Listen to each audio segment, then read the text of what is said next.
Letter to 5 of the presidents who owned slaves while they were in office. George Washington, when you won the revolution, how many of your soldiers did you send from the battlefield to the cotton field?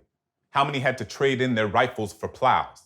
Can you blame the slaves who ran away to fight for the British? Because at least the redcoats were honest about their oppression. Thomas Jefferson, when you told Sally Hemings that you would free her children if she remained your mistress, did you think there was honor in your ultimatum? Did you think we wouldn't be able to recognize the assault in your signature, just raping your slave, when you disguise it as bribery, make it less of a crime?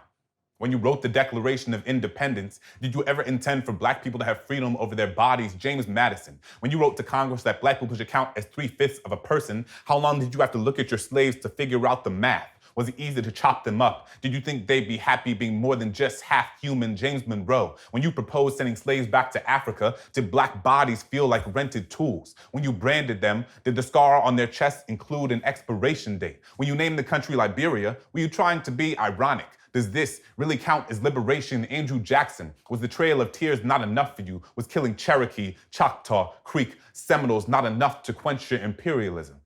How many brown bodies do you have to bulldoze before you can call it progress, Mr. Washington, Jefferson, Madison, Monroe, Jackson? When you put your hand on the Bible and swore to protect this country, let's be honest in who you were talking about. When the first Independence Day fireworks set the sky aflame, don't forget where we were watching from. So when you remember Jefferson's genius, don't forget the slaves who built the bookshelves in his library. When you remember Jackson's victories in war, don't forget what he was fighting to preserve. When you sing that this country was founded on freedom, don't forget the duet of shackles dragging against the ground my entire life.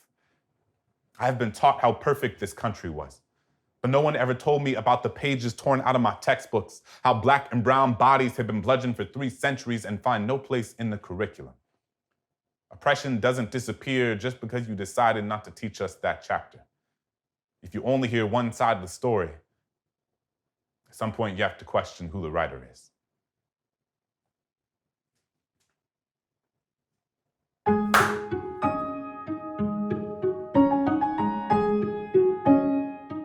a third-year graduate student at Harvard University, and I study broadly the history of racial inequality in the United States. I taught high school English for several years in Prince George's County, Maryland, and part of what I always think about is how important it is to complicate history. The presidents and the founding fathers and all of the people we sort of raise up as false idols. We don't wrestle with the fact that many of these were brilliant men, but they were also men with deep prejudices against people of color, against indigenous people, against women. But Jefferson, I learned about, was the intellectual founding father of this country, responsible for the conception of the Declaration of Independence and the Constitution.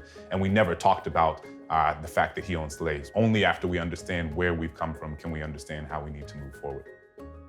My name is Clint Smith, and this is my brief but spectacular take on complicating the history of the United States.